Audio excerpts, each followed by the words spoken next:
हमारी कोशिश होगी कि ज्यादा से ज्यादा लोगों को चांस मिले। कोरोना वायरस की सिचुएशन आप सब जानते हो। देश में जो हालत है वो आपके लिए आपके सामने है, बिल्कुल क्लियर है। कुछ दिन पहले सरकार ने स्टेप्स लिए और मैं इन स्टेप्स के बारे में थोड़ा सा कहना चाहता हूं। देखिए, पूरा देश कठिनाई में है, लोग भूखे हैं, प्यासे हैं, सड़कों पे चल रहे हैं। जब बच्चों को चोट लगती है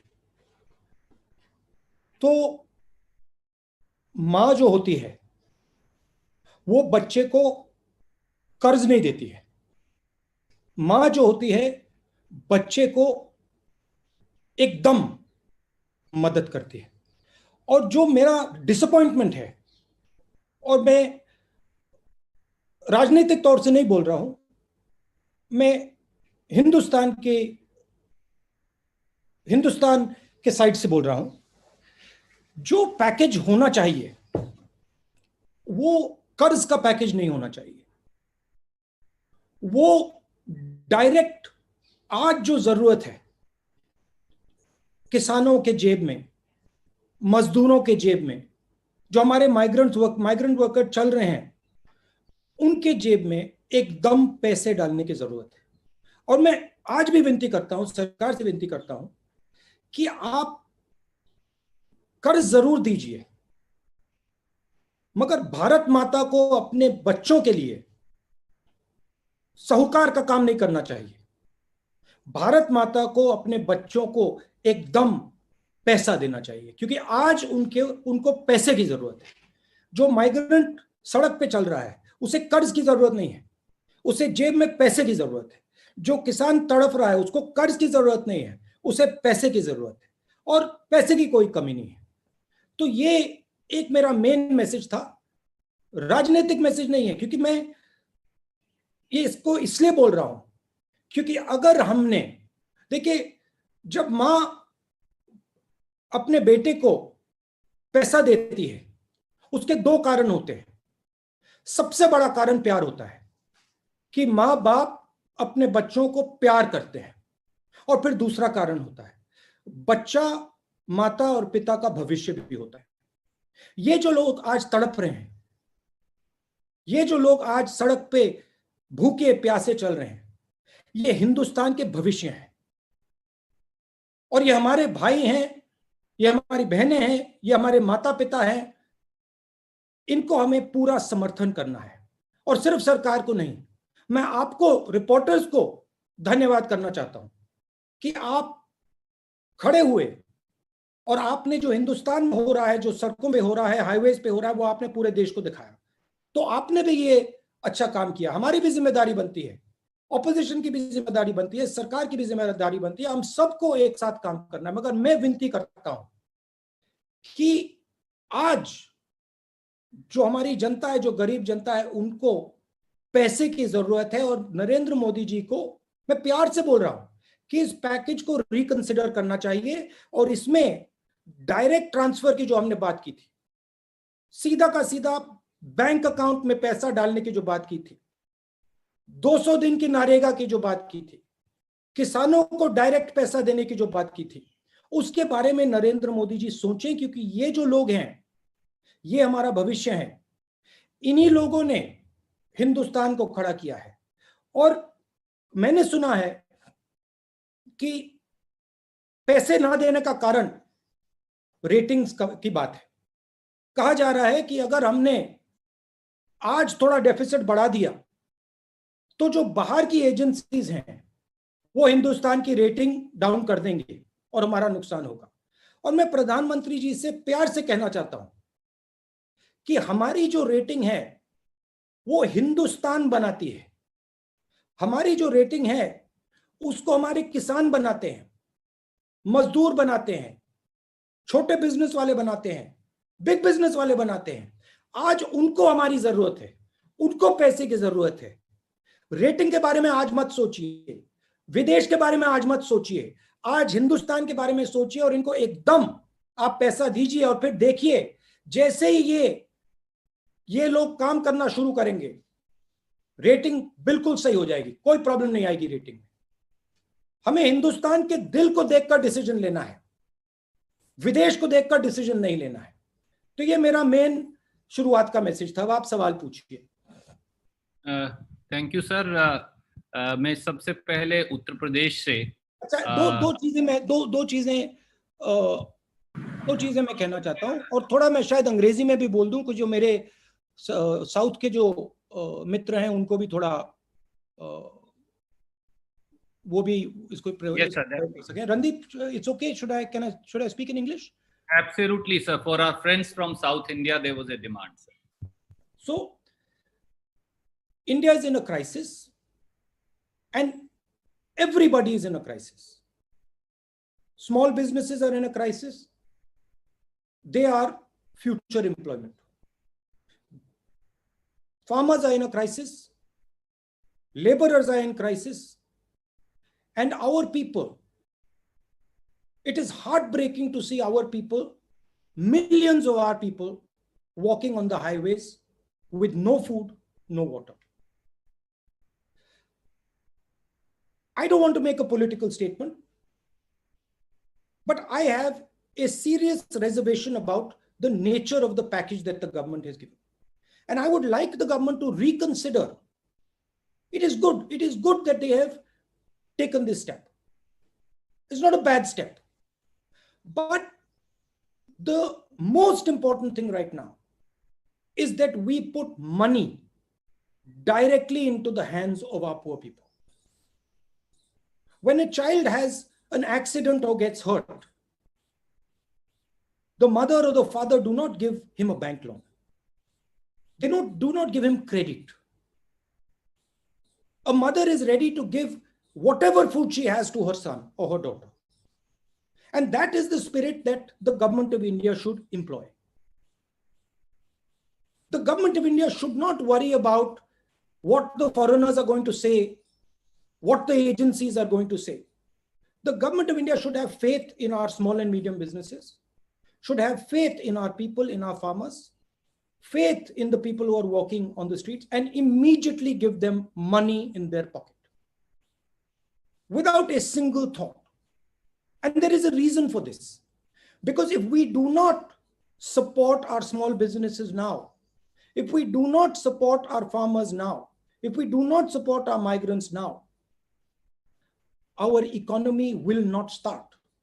And if our economy does not start, the question of ratings does not arise. So I would like to ask the government, and with all respect, I would like to ask the Prime Minister to think about putting money directly into the bank accounts of our people. In the Congress party, we had an idea called Nyay. Do Nyay temporarily. Don't do it permanently, do it temporarily. But please start putting money into the small businesses, into the farmers, into the migrants' bank accounts. Because if we do not, we will have a catastrophic result. What is going to come if we do not do that is going to be much worse than what we have seen. It is going to overshadow the disease of COVID. So that is my main message. I'd like to say two other things. One, there have been numerous tragedies. There have been tragedies where people have died, and I would like to offer my condolences to all those people, those families who have lost loved ones. And finally, one point about the lockdown. The lockdown is not a simple thing. We have to, when we open the lockdown, we will have to open the lockdown and we will have to make a transition. It is very important that we open the lockdown intelligently and carefully without sacrificing the vulnerable people. We cannot sacrifice our old people. We cannot sacrifice our people who have diabetes, heart disease, hypertension, kidney disease. We have to protect them. And it is the primary duty for everybody to do that. Hindi में भी ये आखिरी बात बोल देता हूं, जहां तक लॉकडाउन का सवाल है, लॉकडाउन एक ऑन ऑफ स्विच नहीं है. लॉकडाउन को समझदारी और होशियारी से हमें लिफ्ट करना है, ध्यान से लिफ्ट करना है। ये एक इवेंट नहीं है, ये एक प्रोसेस है और इसको हमें ध्यान से, होशियारी से और समझदारी से लिफ्ट करना है। और सबसे जरूरी बात, जो हमारे वनरेबल लोग हैं, जो बुजुर्ग लोग हैं, जो हार्ट पेशेंट्स हैं, जो लंग डिजीज के पेशेंट्स हैं, जो हाइपरटेंशन के पेशेंट्स हैं, जो किडनी डिजीज के पेशेंट्स हैं, उनकी रक्षा हमें कर कर ये लॉकडाउन हटाना है। तो ये मेरा ओपनिंग स्टेटमेंट था। अब आप कोई भी सवाल पूछिए। धन्यवाद। बहुत बहुत शुक्रिया सर। सर, श्री केसी वेणुगोपाल जो जनरल सेक्रेटरी है आईसीसी ऑर्गेनाइजेशन है, he has also joined you. We welcome him also to this special press conference. May I, sir, begin I with thought you were saying KC Venugopal is going to ask me a question. Of course, I'm sure he has plenty of questions that he asks all of us, sir. बताइए। उत्तर प्रदेश से ABP Ganga से अनुभव शुक्ला जी, क्या आप अपना सवाल पूछेंगे? आप अपने आप को अनम्यूट करिए और सवाल पूछिए, अनुभव जी। अनुभव जी को हम ढूंढ रहे हैं। राहुल जी, सबसे पहले तो नमस्कार। एक सेकंड अनुभव जी,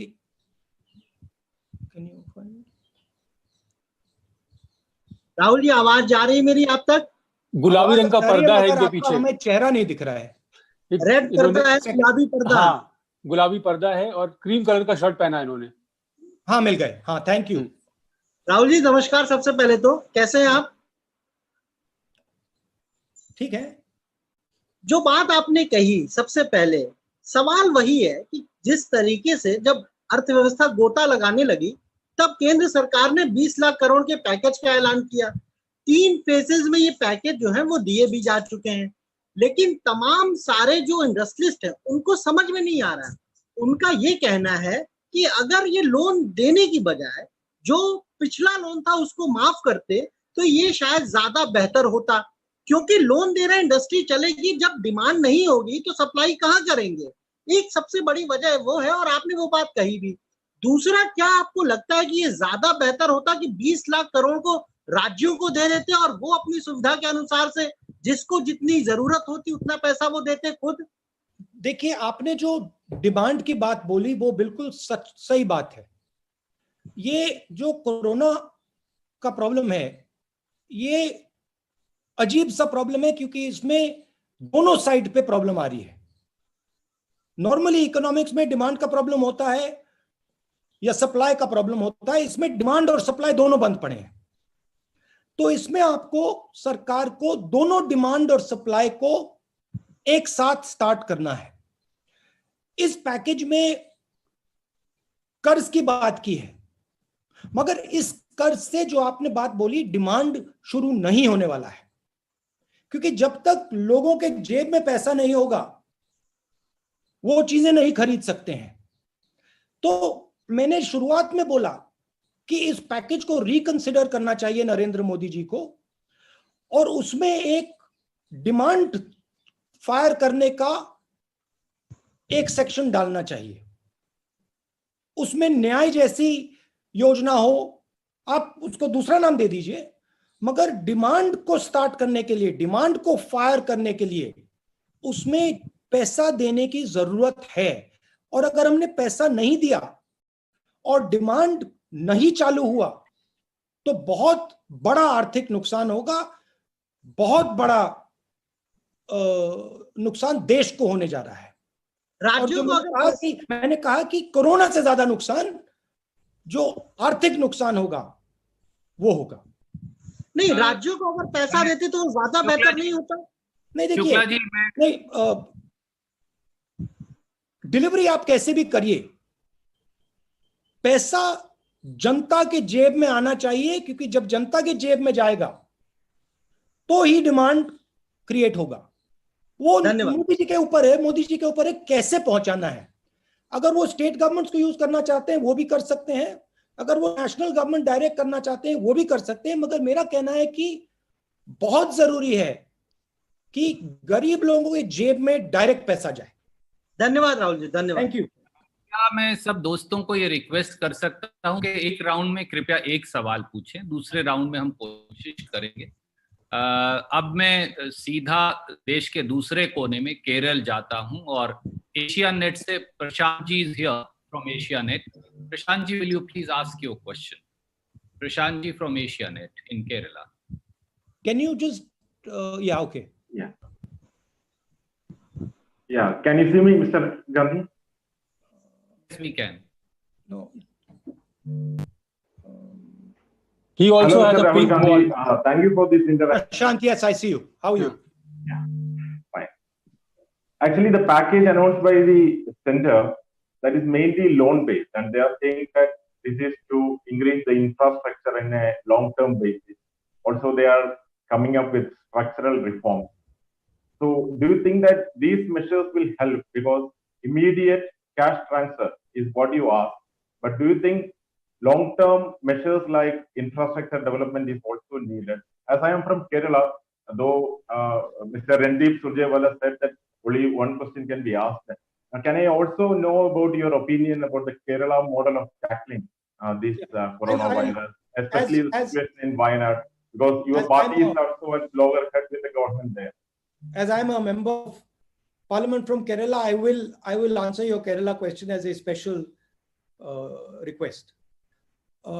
First point, the most important thing right now, as I stated, is to fire demand, to start the demand and the supply. And for that, we need to give money directly to people.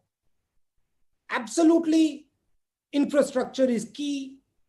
Absolutely, we have to think about these things. But right now, the priority is putting money directly into the hands of the people.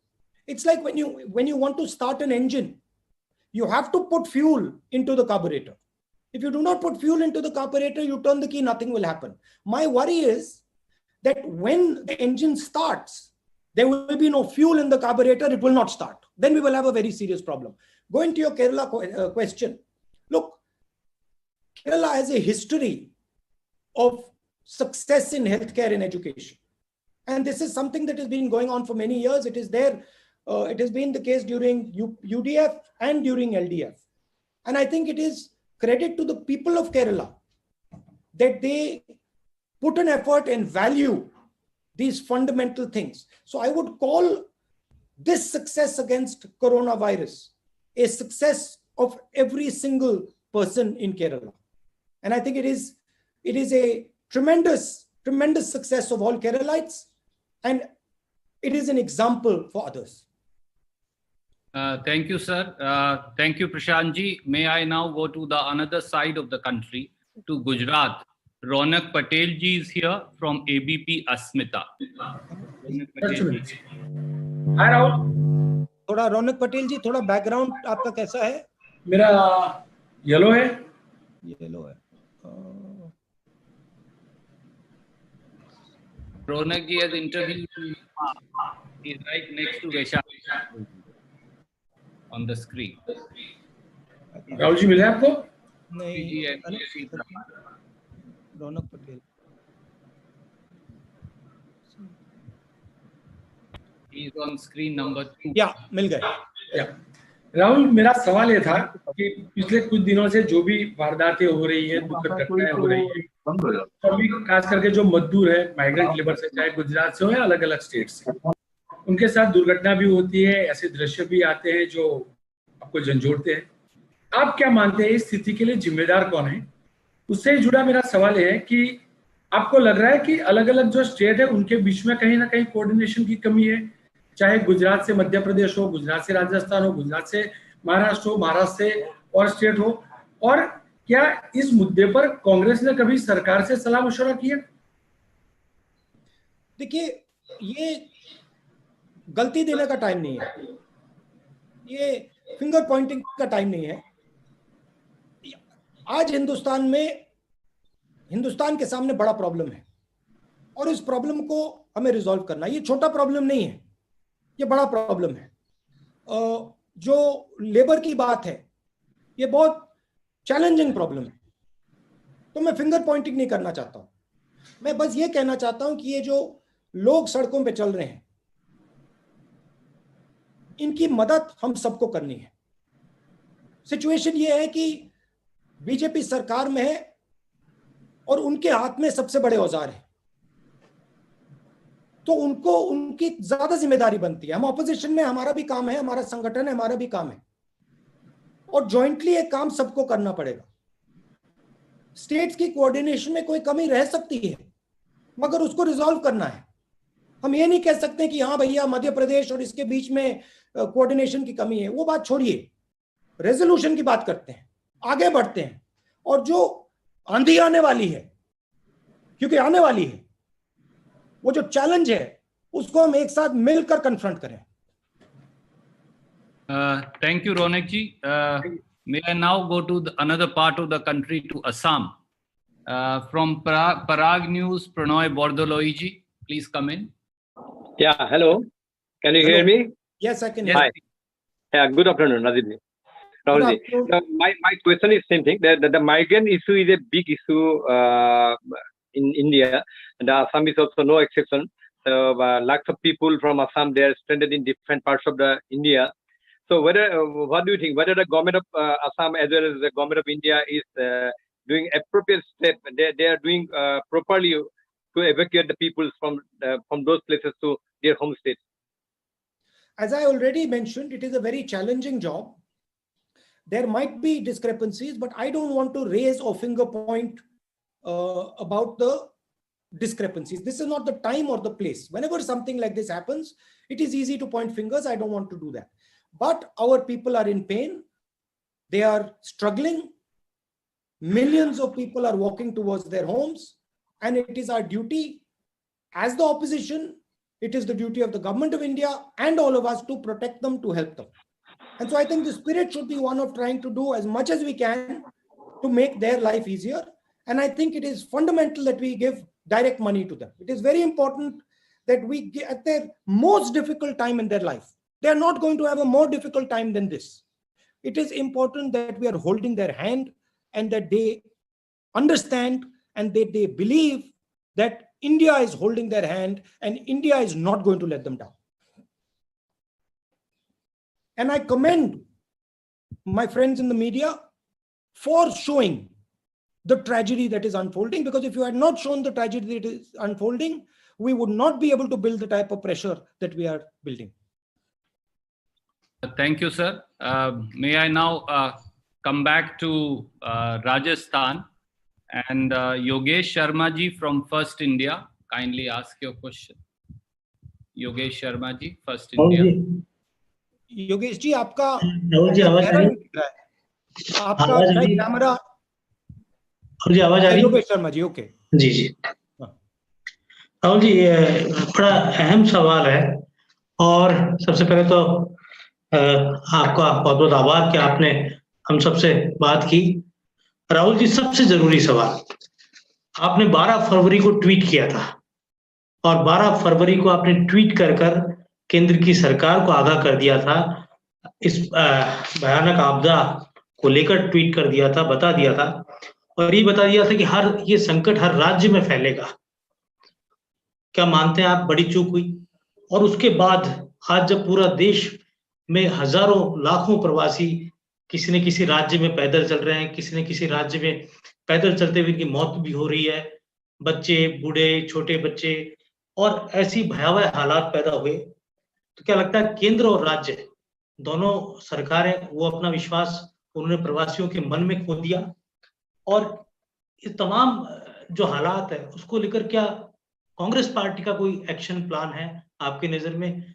आपने किराए को लेकर जरूर पहल की सोनिया जी ने, लेकिन क्या किराया काफी होगा, क्योंकि लोग तो पैदल चल रहे हैं?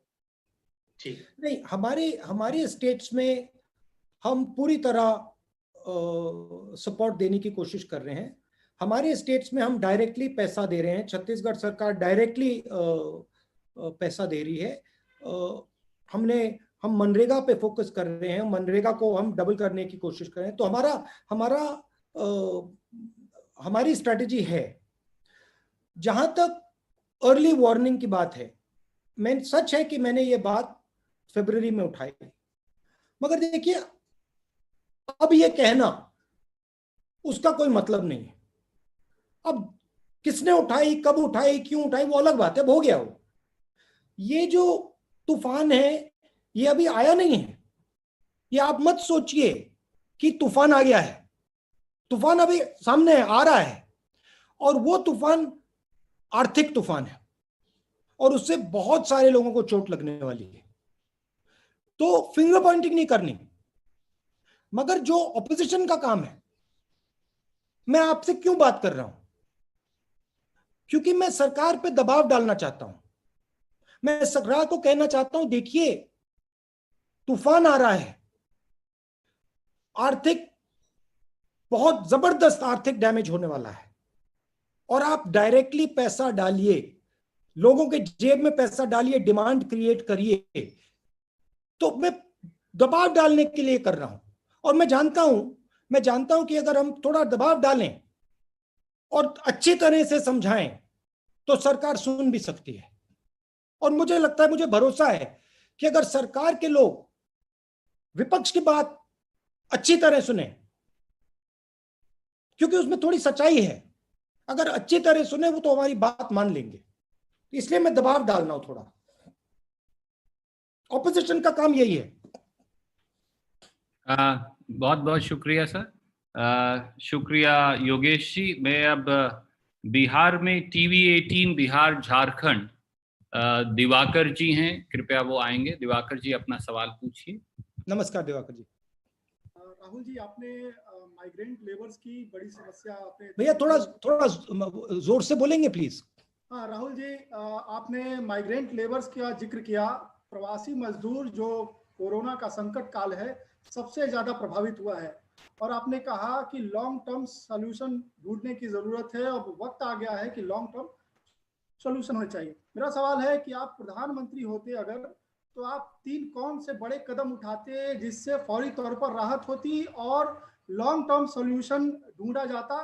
क्या उदारीकरण की वो व्यवस्था जिम्मेदार नहीं है जो गांव, खेतों और हमारे घर की दहलीजों से रोजगार खत्म कर दिए, मौके खत्म कर दिए, और गिनती के कुछ शहर खड़े किए, आइलैंड खड़े किए, जहां रोजगार को लेकर हम भटकते हैं और पलायन को मजबूर होते हैं।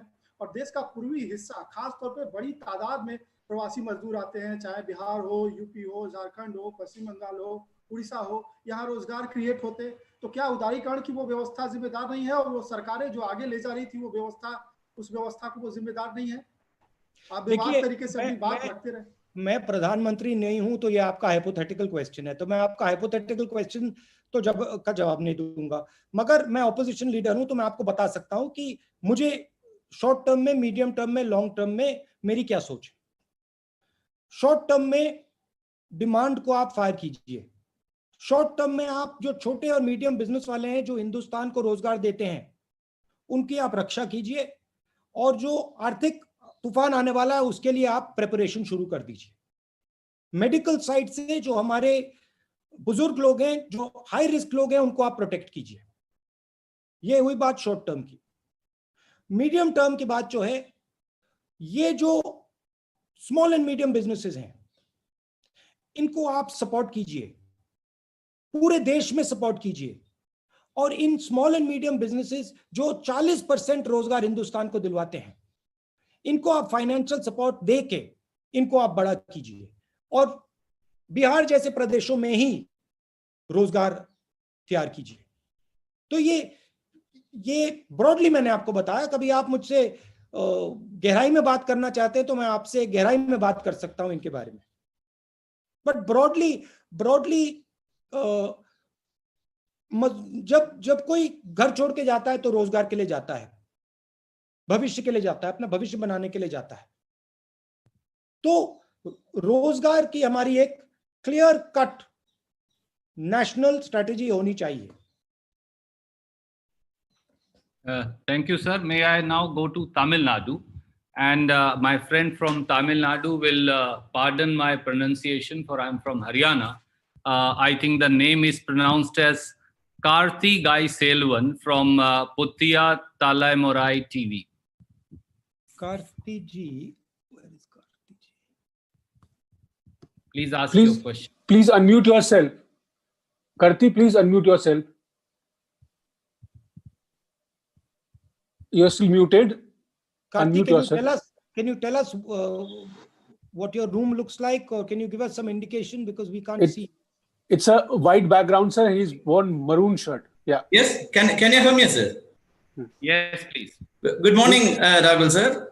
Yeah. This is Karthik Chilvan from Pudhiya Thalaimurai. You can call me as Karthik. It's New Generation Media. Yeah. Happy to have this session. Rahulji,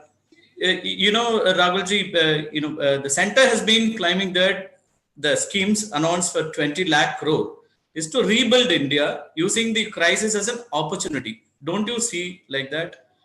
It's like 1991 where we went for a reformation. Similarly, we are using this corona crisis as an opportunity to rebuild India. That's what the center claims. Don't you see like that? I mean, I wouldn't like to compare what is going on right now to the crisis in the 90s. I don't think that is a correct comparison. I don't think this type of crisis has happened not only in India, but in the world. A crisis of this nature has not happened for a very long time. If we want to think about an opportunity into the future, we have to think about our present. You cannot imagine a future and then say, I'm not bothered about the present. And so if you want to have a future, you have to defend your present. And currently there is tremendous pain. In Tamil Nadu, I know many, I've seen pictures of many migrants who are walking from Tamil Nadu. These people are the future of India. We have to protect them. We have to support them. We have to give them money. We have to make them confident. And so, yes, there is a potential for a future transformation, but that will come later.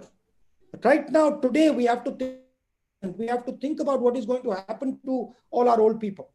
We have to think what is going to happen to our people who have heart disease, who have lung disease, and we have to protect them.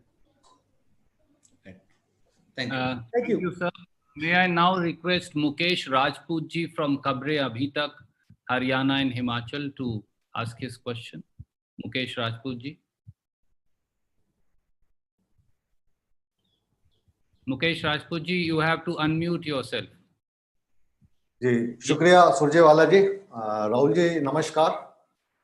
मैं आपको याद दिलवाना चाहूंगा, आप ही के पिताजी कहा करते थे कि सरकार जो पैसा देती है, 1 रुपया देती है तो 15 पैसे आम आदमी तक पहुंचते हैं। और आज की तारीख में ये जो परसेंटेज बढ़ा है घटा है, क्योंकि सरकार हमेशा ही सहायता करना चाहती है, लेकिन जिस तक वो सहायता पहुंचनी चाहिए वो सहायता पहुंचती 15% थी जब कांग्रेस का शासन था।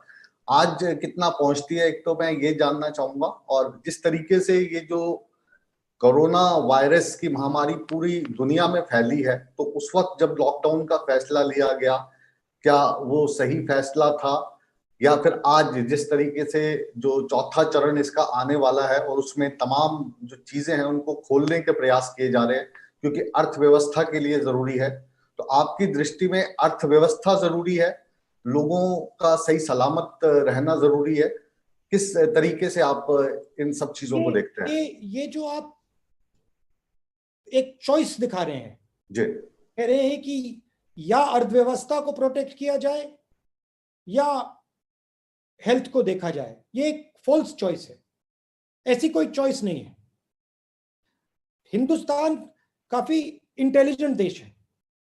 हम अगर ठीक से प्लानिंग करेंगे तो हम दोनों चीजों को बैलेंस करके निकाल सकते हैं। मैं यहां ये नहीं कहना चाहता हूं कि लॉकडाउन ठीक था, लॉकडाउन गलत था। मुझे ये दिख रहा है कि लॉकडाउन हुआ और अब हमें लॉकडाउन से होशियारी से, इंटेलिजेंस से, समझदारी से निकलना है। किस प्रकार निकलना है? ना हमें इकोनॉमी को सैक्रिफाइस करना है, ना हमें अपने बुजुर्ग लोगों को सैक्रिफाइस करना है। यही तो प्लानिंग होती है, इसीलिए तो प्लानिंग की जाती है कि ये जो कॉम्प्रोमाइजेस होती हैं, ये सही कॉम्प्रोमाइज हम निकाल पाए। तो आइडिया होना चाहिए कि जो हमारे रिस्की लोग हैं, कमजोर लोग हैं, उनको पूरा प्रोटेक्ट करें और अर्थव्यवस्था को जल्दी से जल्दी शुरू करें। ये एक चॉइस नहीं है, ये एक फॉल्स चॉइस है कि एक ही करा जा सकता है, दोनों करे जा सकते हैं। Thank you, sir. May I now request Asif Iqbal ji from Z Salam. Rangna ji, I'm coming to you also. Asif Iqbal ji from Z Salam to come. Rahul ji आदाब, मैं ब्लू शर्ट में हूं और मुझे उम्मीद है जी सर। सबसे पहले तो बहुत मुबारकबाद कि आप लोगों ने इतनी बड़ी पहल की, आपकी मीडिया टीम भी बधाई की पात्र है कि इस तरह की इनोवेशन हुई। राहुल जी, इस वक्त आप जर्नलिस्ट हो गए हैं, आप दो बड़े लोगों से आपने बातचीत की, बहुत सारे सवाल किए, रघुराम राजन जी से और अभिषेक चटर्जी जी से। तो उन दोनों लोगों से आपको क्या पॉइंटर मिला? वो ऐसे कौन से गुरु मंत्र कह ले या तमाम सवालों के आपके जवाब कह ले जो आर्थिक अर्थव्यवस्था को मजबूत करने के लिए उन लोगों ने आपको कुछ पॉइंटर दिए हों? वो पूरा हिंदुस्तान जानना चाहता है।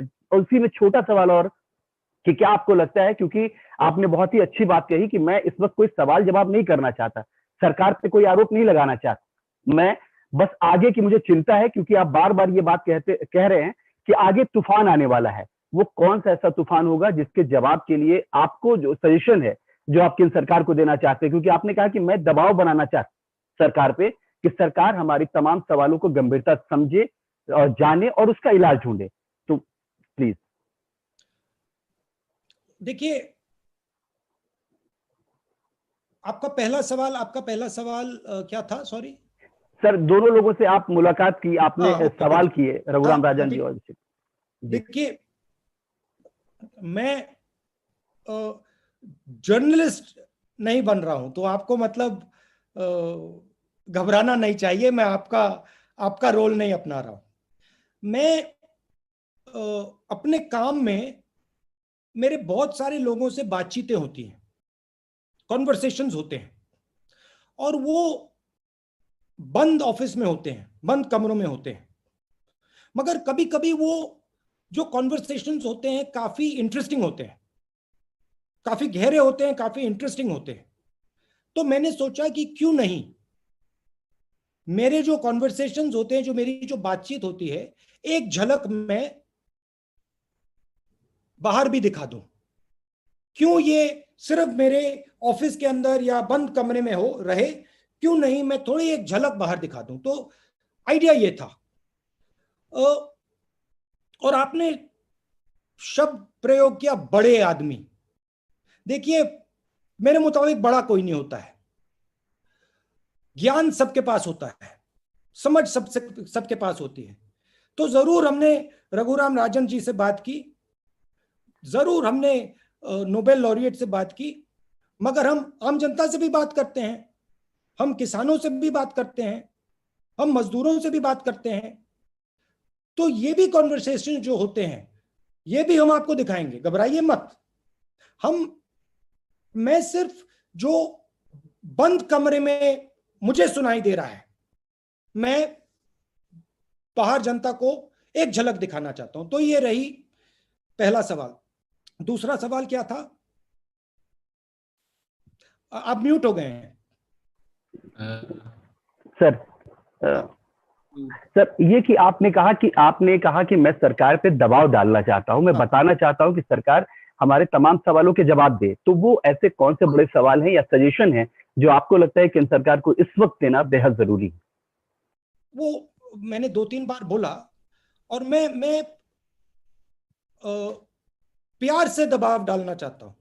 मैं सजेशन दे रहा हूं, मुझे भरोसा है कि सरकार इनको कंसिडर करेगी, क्योंकि जो मैं बोल रहा हूं वो सिर्फ एक व्यक्ति नहीं बोल रहा है, बहुत सारे लोगों से मैंने बात की है, मजदूरों से मैंने बात की है, इकोनॉमिस्ट से मैंने बात की है, कैप्टन्स ऑफ इंडस्ट्री से बात की है, छोटे बिजनेस वालों से बात की है। और जो मैं कह रहा हूं, डिमांड क्रिएशन की जो बात की, सीधा पैसा डालने, बैंक अकाउंट में पैसा डालने की बात की, ये सिर्फ मेरी सोच नहीं है, ये बहुत सारे लोगों की सोच है और मैं उस सोच को आगे रख रहा हूं। और मुझे पूरा भरोसा है कि इस बात को नरेंद्र मोदी जी गंभीरता से लेंगे, इसको नरेंद्र मोदी जी करने की कोशिश करेंगे। Thank you sir. मेन बात है कि जो इकोनॉमी है उस इंजन को, जैसे इंजन को प्राइम किया जाता है, कार्बोरेटर में फ्यूल डाला जाता है, उस इंजन को एकदम प्राइम करने की जरूरत है, एकदम इंजन में फ्यूल डालने की जरूरत है और आज करने की जरूरत है।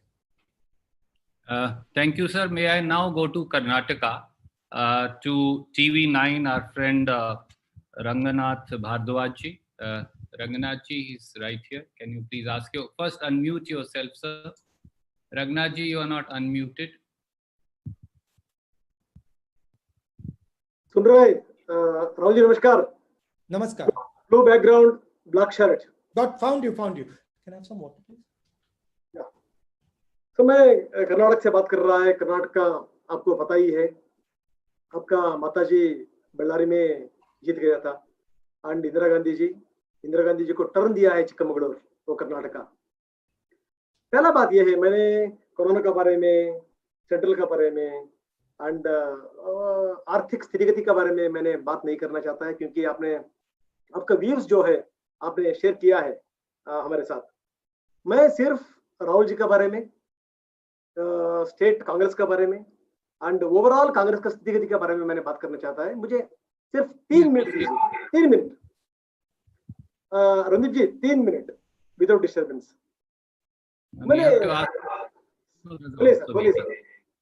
भैया, this is a press conference. If you want to बात करना चाहते हैं मुझसे तो आप बात कर लीजिए। नो, सवाल जवाब का नहीं, बहुत शार्टली मैंने प्रश्न पूछ रहा है आपको। नहीं, क्या है, इंदिरा गांधी जी का एक एग्जांपल देके मैंने आगे निकलूंगा। I will not take more than 3 minutes. It's not required. It's not done, sir. There are 70 people waiting. There are 75 people.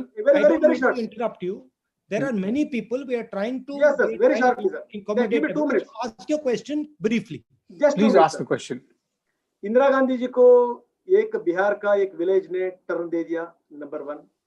And 1999 में कर्नाटक में 5 जन जो शुरू हो गया, कैसे जनता परिवार को दूर रखा एंड कांग्रेस कैसे सत्ते पे आया, नंबर 2।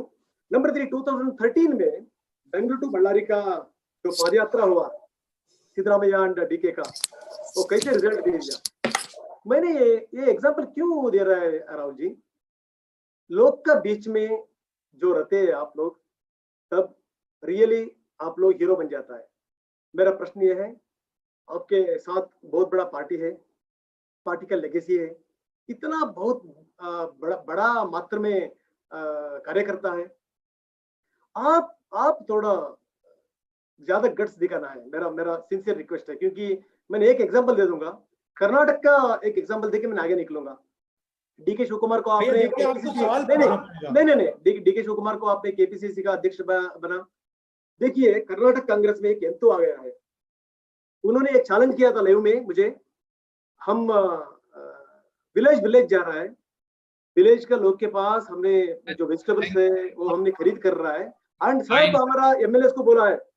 मेरा सिंसियर रिक्वेस्ट ये है राहुल जी, आपके पास सब कुछ है, आप नेता बनना चाहिए, सिर्फ मेरा ये है, अपोजिशन पार्टी का रियल लीडर बनना चाहिए, लोग आपके साथ देगा।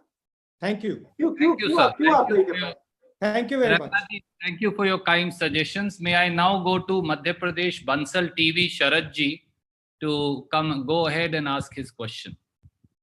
Bansal ji, बिल्कुल धन्यवाद राहुल जी। नमस्कार, मैं शरद द्विवेदी। मैं मैरून कुर्ता, बुक सेल्फ पीछे है, मैरून कुर्ता आपने देख लिया? नहीं देख रहे हैं। मैरून कुर्ता पीछे बुक सेल्फ है। हाँ देख लिया जी।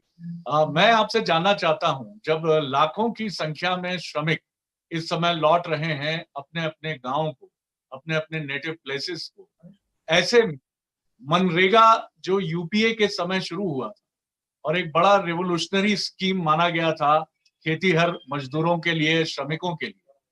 अब ये मनरेगा फिर एक बार इन श्रमिकों की उम्मीद की किरण है, इनकी होप है, इनकी आशा है।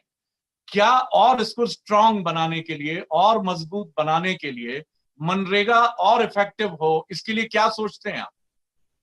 देखिए, मनरेगा में हमने सजेशन दिया है कि नंबर ऑफ डेज को डबल कीजिए, मगर आज का हिंदुस्तान और 10 साल पहले वाला हिंदुस्तान अलग है। आज बहुत सारे जो हमारे मजदूर हैं वो शहरों में रहते हैं, तो हमारे दो कॉन्सेप्ट्स हैं। एक कॉन्सेप्ट गांव में इनकी प्रोटेक्शन, मनरेगा। दूसरा कॉन्सेप्ट शहर में इनकी प्रोटेक्शन, न्याय योजना, कि डायरेक्ट इनके बैंक अकाउंट में कम से कम मिनिमम पैसा डाला जाए। तो ये ड्यूल स्ट्रेटेजी है, और ये मनरेगा के 10 साल बाद वाला जो हिंदुस्तान है उसके लिए स्ट्रेटेजी है। और हम सरकार से कह रहे हैं कि देखिए, आप परमानेंटली मत कीजिए। न्याय योजना परमानेंट थी, आप टेम्पररीली कर दीजिए। आप टेम्पररीली 3, 4, 5 महीने के लिए न्याय योजना दे दीजिए, उसके बाद बंद कर दीजिए। जरूरत है आज। Thank you, sir. May I now go to West Bengal? ABP Anando Sumande, he's here. Can you please ask your question? Yeah. Black shirt, black and white curtain. Yeah. Rahul ji, देखिए, इस बारे में कोई शक नहीं है कि 8 करोड़ माइग्रेंट वर्कर्स जो हैं इस देश में, अभी उनका स्थिति, जिस स्थिति से उन्हें गुजरना पड़ रहा है, वो बेहद दुर्भाग्यपूर्ण है। आपने देखा होगा, द हिंदू अखबार ने एक सर्वे किया है जहां दिखाया जा रहा है कि राज्य में क्या हालत है उनका। जिस राज्य में कांग्रेस की सरकार भी है, जैसे महाराष्ट्र में 99% से भी ज्यादा माइग्रेंट वर्कर्स को राशन नहीं मिला है। आपने सही कहा है कि फिंगर पॉइंटिंग नहीं करना चाहिए, लेकिन जहां आपका मिलीजुली सरकार भी है, क्या महाराष्ट्र सरकार पे कांग्रेस दबाव डालेगा कि इन लोगों के लिए कुछ करना चाहिए? एक डिफरेंशिएशन है। कांग्रेस सरकार और अलायंस सरकार अलग होती है। कांग्रेस सरकार में जिस प्रकार से कांग्रेस पार्टी दबाव डाल सकती है, वो अलायंस सरकार पे उतना दबाव नहीं डाल सकती। ये आपको डिफरेंशिएशन देखना पड़ेगा। कांग्रेस सरकार पे भी एक शॉर्ट टर्म या लॉन्ग टर्म प्लानिंग होगा आप सरकार में। अगर आप कांग्रेस स्टेट्स को देखें एंड छत्तीसगढ़ जैसे स्टेट्स को देखें, तो we are very very aggressive. States where we are in alliance, we put pressure, but it is a conversation with other parties. So it results in a different type of an outcome than when there's only Congress. But we definitely are putting pressure on our partners, and certainly we are pushing Congress governments to be very aggressive in helping the poor migrants who are walking. Thank you, sir. May I now go to Maharashtra, since that's one state I've not gone to so far. Our friend Deepak Bhatuse, if I'm pronouncing it correctly, please apologize for my pronunciation, from Zitas, Maharashtra. Namaskar. Yes, I can see you, sir. दीपक भाई, सवाल पूछिए। आपने फिर mute कर लिया अपने आप को। अनम्यूट करिए Deepak ji, in the blue shirt. No, sir, you have to unmute yourself. Deepak ji, you have to unmute. No, you are still not on. Yeah. अभी हुआ। राहुल जी नमस्कार। नमस्कार दीपक जी। महाराष्ट्र एक सबसे बड़ा स्टेट है जहाँ पे इंडस्ट्री सबसे ज्यादा है, इन्वेस्टमेंट सबसे ज्यादा है। लॉकडाउन की वजह से महाराष्ट्र जैसे और भी स्टेट है जिनका रेवेन्यू लॉस बहुत बड़ी पैमाने पे हो रहा है। जैसे अगर महाराष्ट्र की बात करें तो यहाँ का रेवेन्यू लॉस एजम्पशन है कि 1,40,000 करोड़ तक जाएगा। अभी जो 20 लाख करोड़ का पैकेज सेंट्रल गवर्नमेंट ने अनाउंस किया, उसमें स्टेट्स के लिए कोई हिस्सा नहीं है। क्या महाराष्ट्र जैसे जो बड़े स्टेट्स है, जैसे कोविड का भी प्रभाव यहाँ पे ज्यादा है, उनको ज्यादा से ज्यादा मदद मिले, इसलिए अपोजिशन पार्टी के तौर पे कांग्रेस कुछ सरकार पे प्रेशर बनाएगी और दूसरा, क्या अब तक जो मदद सरकार से सेंट्रल गवर्नमेंट की तरफ से हो रही है उसमें कुछ भेदभाव आपको दिखाई दे रहा है? जैसे भाजपा शासित राज्य की तरफ ज्यादा ध्यान दिया जा रहा है और जो नॉन बीजेपी स्टेट से उनके तरफ थोड़ा निगलिजेंस का दौर है सेंट्रल गवर्नमेंट का, ऐसे कुछ आपको दिखाई दे रहा है? देखिए, आपने कहा कि महाराष्ट्र की मदद होनी चाहिए क्योंकि महाराष्ट्र एक बड़ा स्टेट है। महाराष्ट्र सिर्फ एक बड़ा स्टेट नहीं है, महाराष्ट्र एक यूनिक स्टेट है क्योंकि महाराष्ट्र एक प्रकार से हिंदुस्तान की अर्थव्यवस्था का सेंटर है। तो महाराष्ट्र को बिल्कुल पूरी सपोर्ट मिलनी चाहिए, सब स्टेट्स को मिलनी चाहिए, और जितनी सपोर्ट सरकार स्टेट्स को देगी उतना फायदा होगा क्योंकि वही स्टेट्स ही डिलीवर कर सकते हैं पैसा, स्टेट्स ही लीड कर सकते हैं, कोविड की लड़ाई को लीड कर सकते हैं। सेंटर का काम मैनेजमेंट का काम है, स्टेट का काम ऑपरेशंस का काम है। स्टेट का काम कोविड को की लड़ाई लड़ने का है, सेंटर का मैनेज करने का है। तो जरूर मतलब पूरा समर्थन देना चाहिए। और ये एक कंप्लेंट आ रही है कि सेंट्रल गवर्नमेंट जिस प्रकार से स्टेट्स को पैसा देना चाहिए वो नहीं कर रही है। देखिए स्ट्रैटेजी अलग हो सकती है, उनकी सोच हो सकती है कि नहीं हमें सेंट्रलाइज करके करना है, मेरी सोच है कि सेंट्रलाइज करके बात नहीं बनेगी। तो मुझे लगता है कि स्टेट्स को सपोर्ट देना चाहिए और स्टेट्स के थ्रू काम करना चाहिए। Thank you, sir. I am in the process now winding up the press conference. There are many questions, but I'll still try and take some. May I now request from Andhra Pradesh, our friend Rajashekhar ji from NTV, Chief Editor of NTV, Rajashekhar ji. Please ask your question. Where is it? Rajashekhar ji, will you please unmute yourself?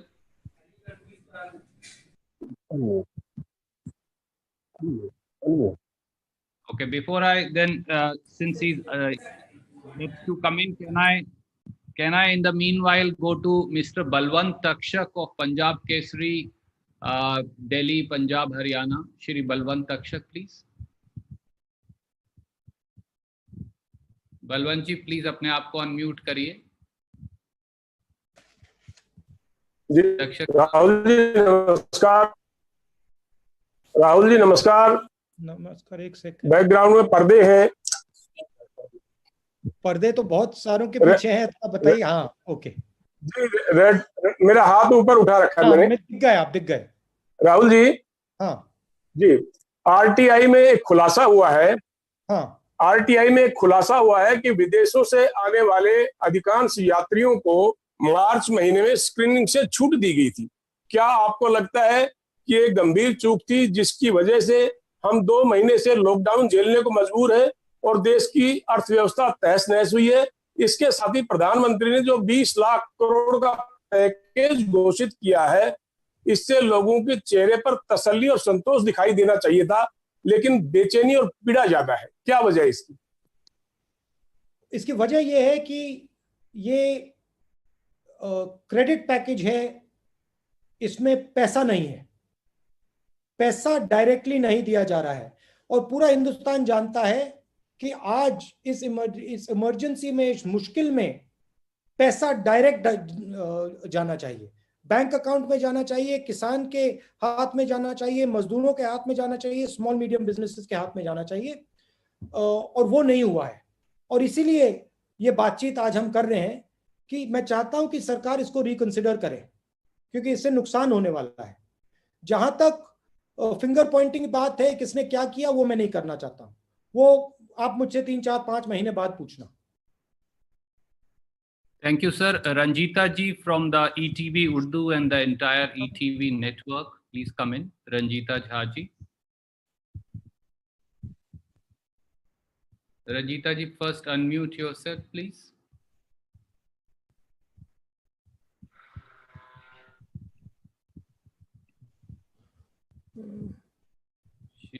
She's right here, but I think she can't hear me, sir. Ranjita ji, can you hear me? I think that she can't hear me, so I'll then now go to Jharkhand, Satish Singh ji from TV 18. Satish Singh ji, please अपना सवाल. Santosh Singh sir. Sorry, Santosh Singh ji from TV 18. Hi, Rahul ji. Santosh Kumar ji. Santosh Kumar, yes, right. Rahul ji नमस्कार. नमस्कार. मेरा सवाल migrant labourers से है, क्योंकि हमारे स्टेट से लगभग 10 लाख जो रजिस्टर्ड हैं अभी माइग्रेंट लेबरर्स हैं, जो कि अभी आने को वेट कर रहे हैं. ट्रेनें चल रही हैं, कुछ आ चुके, कुछ इंतजार में हैं. लेकिन सवाल ये उठता है कि उनके आने का, ये जो अभी आने का सिलसिला शुरू हुआ, ये आया क्यों सिचुएशन ऐसा? क्या इसको ऐसा नहीं रोका जा सकता था उनको वहीं पर? वहां पर क्या उनकी व्यवस्था नहीं की जा सकती थी?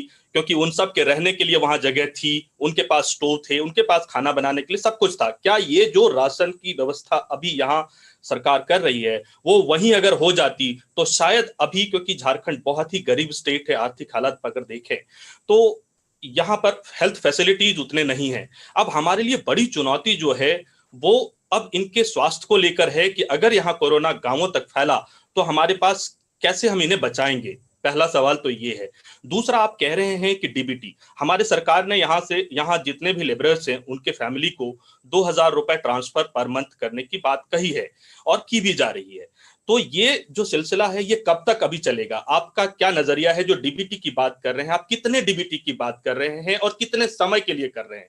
तीसरा, क्योंकि लॉन्ग टर्म में डीबीटी बहुत बड़ा सॉल्यूशन बनता नहीं है, तो लॉन्ग टर्म के लिए क्या नजरिया है? क्योंकि ये लेबरर्स जो हैं ये स्किल्ड हैं, इनको क्या हम अपने ही स्टेट में अगर काम की व्यवस्था करें, इसके लिए लेबर रिफॉर्म्स की बात करनी पड़ेगी, इसके लिए कई ऐसे चेंजेस की बात करनी पड़ेगी. देखिए, जो न्याय योजना का कॉन्सेप्ट हमारा था वो लॉन्ग टर्म कॉन्सेप्ट था और हमने कैलकुलेट किया था, बिल्कुल सस्टेनेबल तरीके से वो किया जा सकता था.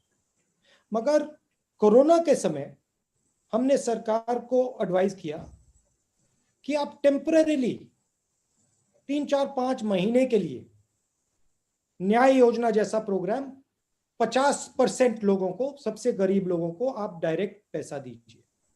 आइडिया डिमांड को स्टार्ट करने के लिए, और ये किया जा सकता है. ये कोई बड़ा बहुत महंगी चीज नहीं है.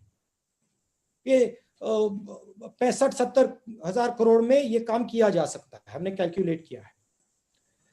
जहां तक रोजगार की बात है, मैंने पहले भी बोला, रोजगार स्मॉल एंड मीडियम बिजनेसेस पैदा करते हैं और स्मॉल एंड मीडियम बिजनेसेस को आज प्रोटेक्शन की जरूरत है, पैसे की जरूरत है, सपोर्ट की जरूरत है. जो समझदारी और होशियारी से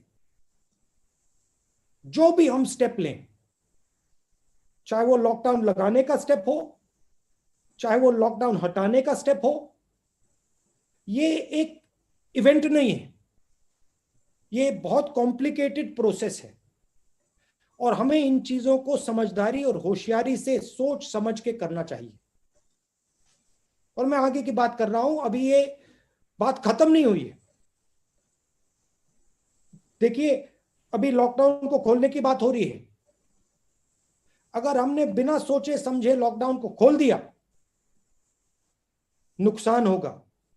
मगर खोलना है तो सोच के समझ के लोगों को प्रोटेक्ट करके करना है. माइग्रेंट्स की बात, माइग्रेंट्स को सेफली पहुंचाना था, आज भी वो चल रहे हैं. मैंने सरकार को रेकमेंड किया है कि जल्दी से जल्दी इनकी मदद करके इनको होम स्टेट तक पहुंचाया जाए और फिर इनको टेस्ट किया जाए और इनको सेफली घर पहुंचाया जाए. Thank you, sir. I am now concluding. There are many questions, but I want to first come to Odisha because we haven't been able to give a chance there. From Kalinga TV, Somejit Patnaik ji, editor-in-chief, is here. Somejit ji, will you please ask your question? Odisha Kalinga TV.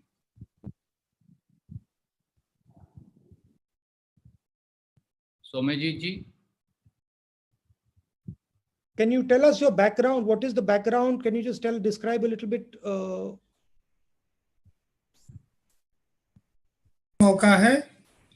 There is no chance for UP to asking the question.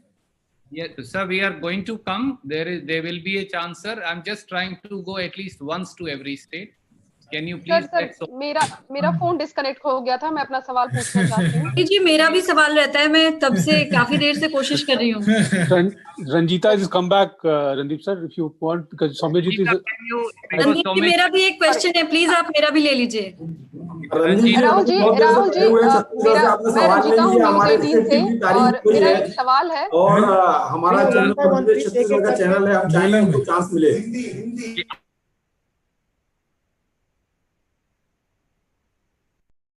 आदरणीय साथियों, मेरा आपसे एक अनुरोध है, अगर हम सब बोलेंगे तो किसी का प्रश्न नहीं सुन पाएगा. रंजीता जी, will you now first come in since you had got disconnected, and then we will go to other friends. We will go to Chhattisgarh, sir. Don't worry.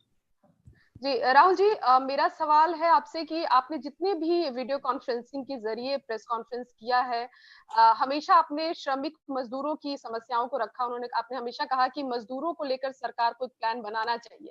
सरकार ने प्लान भी बनाया, ट्रेनें भी चलाई, लेकिन उस ट्रेनों का लाभ कितना लोगों को मिल पा रहा है, ये एक बड़ा सवाल है. लेकिन जो रेल मंत्री है पीयूष गोयल, उन्होंने साफ तौर पर कांग्रेस शासित राज्यों पर आरोप लगाया कि वो अपने राज्यों में ट्रेनों की आवाजाही को लेकर एनओसी नहीं दे रहे हैं. ये आरोप राज्य सरकारों पर लगाया जा रहा है रेल मंत्री के द्वारा. किस तरह से आप इस आरोप को देखते हैं? नहीं, ये बिल्कुल सही नहीं है. कांग्रेस पार्टी ने ये बात उठाई थी. कांग्रेस पार्टी ने ही कहा कि कांग्रेस प्रेसिडेंट ने कहा कि पैसा हम देने को तैयार है. तो ये शुरुआत ही हमने की थी.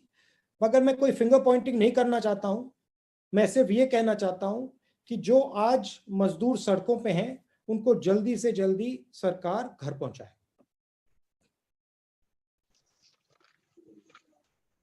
Thank you. Shirish Mishra ji from IBC Chhattisgarh. Rahul ji, मैं ब्लू टी शर्ट में हूं और मेरा आईबीसी का लोगो उसमें दिख रहा होगा, मेरी ब्लू टी शर्ट में. हाँ, नमस्कार. आपको याद होगा मैंने आपका नीमच में इंटरव्यू किया था 11 मई को, और मुझे ये इस बात का सौभाग्य प्राप्त हो रहा है कि मैं आपसे 1 साल बाद उसी समय बात कर रहा हूँ, लगभग 2 दिन बाद. तो सबसे पहले तो इस बात के लिए बहुत बहुत धन्यवाद कि आपने हमारे राज्य की तारीफ करी, छत्तीसगढ़ की तारीफ की. हालांकि हमारा चैनल मध्य प्रदेश छत्तीसगढ़ का चैनल है. मध्य प्रदेश में भी आपकी गवर्नमेंट अच्छा काम कर रही थी. आपने जिस तरह से बात की थी पहले कि तूफान आने वाला है, फिर आपने बोला सरकार पर दबाव बनाना है. जब मैंने आपसे इंटरव्यू किया था तब आपने बोला था कि प्यार समझाना है. तो आप तो लगातार उनको प्यार समझा रहे हैं, उनको समझ में नहीं आ रहा है. मैं देख रहा हूँ कि आप और पोलाइट हो गए हैं. हालांकि आप चाह रहे हैं कि दबाव बनाया जाए उन पर, और हम लोग उसमें साथ में आपकी जो डायरेक्ट ट्रांसफर स्कीम है वो बहुत अच्छी स्कीम है. छत्तीसगढ़ में बहुत अच्छा काम हो रहा है. मैं चाहूंगा कि छत्तीसगढ़ में उस काम को थोड़ा सा और बढ़ाया जाए. और मजदूरों को लेकर जो बात अभी एक और सज्जन ने पूछी है कि वो केंद्र सरकार ऐसा आरोप लगा रही है, और अभी मैंने देखा एक न्यूज चैनल में भी इस बात के लिए को लेकर भूपेश बघेल जी को चैलेंज किया गया. तो मैं चाहूंगा कि कांग्रेस इस मामले में एग्रेसिव होके बात को सामने लाए और मजदूर सुरक्षित रूप से पहुंचे. और जो आपने बात की है, तो जिस तरह से सोनिया गांधी जी ने पहले थोड़ा कंक्लूड करिए क्योंकि बहुत सारे साथी और जी सोनिया जी ने जिस तरह से रेल के किराए को लेकर इनिशिएट किया, तो उसके बाद केंद्र सरकार एक्शन में आई. तो क्या सोनिया जी से आप बोलेंगे कि इस बात को लेकर भी वो इनिशिएट करें ताकि फिर केंद्र सरकार एक्शन में आए? देखिए, ये राजनीतिक सिस्टम है. सरकार है, ऑपोजिशन है. हमारा रोल दबाव बनाने का रोल है. हम दबाव नफरत से बना सकते हैं, प्यार से भी बना सकते हैं, अच्छी तरह बोल सकते हैं, गलत तरीके से भी बोल सकते हैं. सोनिया जी से आप बोलेंगे? ये हमारी चॉइस है कि हम अच्छी तरह बोलें, बिना फिंगर पॉइंटिंग किए बोलें, प्यार से बोलें और उनके सामने रखें. देखिए, हमने 2-3 सुझाव जो दिए थे, पैकेज में 1-2 सवाल एक्सेप्ट किए गए, मगर हमारा जो पैकेज की जो फिलॉसफी थी कि डिमांड और सप्लाई को स्टार्ट करना है, पैसा जेब में देना है और क्रेडिट देना है। वो जो दूसरा पार्ट था जेब वाला इन्होंने नहीं किया, तो हम उस पर थोड़ा प्रेशर बना रहे हैं। छत्तीसगढ़ में कुछ दिन पहले मेरी चीफ मिनिस्टर से बात हुई और मुझे बता रहे थे कि वो डायरेक्टली अब पैसा लोगों के जेब में डाल रहे हैं। तो काफी सक्सेसफुल चीज है, काफी अच्छी चीज है, और यही हमारी कोशिश है कि बाकी स्टेट्स में भी ये काम शुरू हो जाए। मगर देखिए एक प्रॉब्लम है जो मैं आपको क्लियर बता देता हूं, और वो सिर्फ छत्तीसगढ़ का प्रॉब्लम नहीं है, वो हिंदुस्तान के हर प्रदेश का प्रॉब्लम है कि जितना पैसा सेंट्रल लीडरशिप को, सेंट्रल गवर्नमेंट को, प्रदेशों को देना चाहिए वो दे नहीं रही है। तो वो भी एक बॉटलनेक बन रहा है। वो सब चीफ मिनिस्टर्स यही कह रहे हैं, बीजेपी के चीफ मिनिस्टर भी ये कह रहे हैं। Thank you sir. Sir Orissa से हम कनेक्ट नहीं कर पाए थे। राधा माधव मिश्रा जी हैं, editor OTV, he is here. Please ask your question. He is logged in from the studio itself. Yes. जी राहुल जी नमस्कार। दो सवाल है मेरा। पहले तो आप पहले भी बोल चुके हैं कि जो कोरोना के लिए टेस्टिंग होता है, RT-PCR टेस्टिंग, उसे एग्रेसिव और स्ट्रेटेजिकली करना चाहिए। तो क्या उसमें कहीं पर चूक हुई है अभी तक? क्योंकि अभी हर्षवर्धन स्वास्थ्य मंत्री जी बोल रहे हैं कि हम इसी महीने में 1 लाख पर डे टेस्ट करने के लिए अभी सक्षम हुए हैं।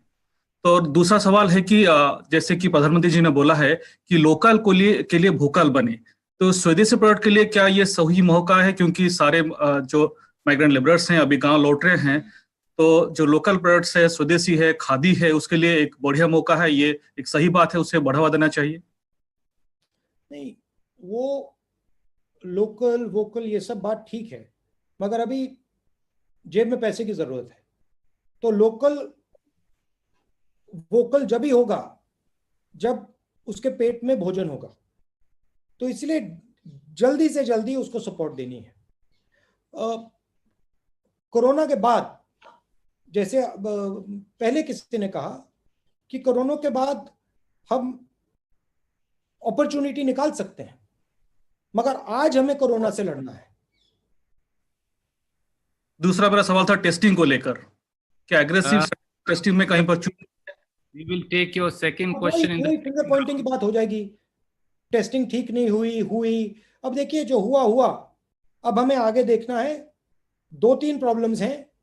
एक, इकोनॉमी को उसका स्टार्ट करना है, डिमांड क्रिएट करना है।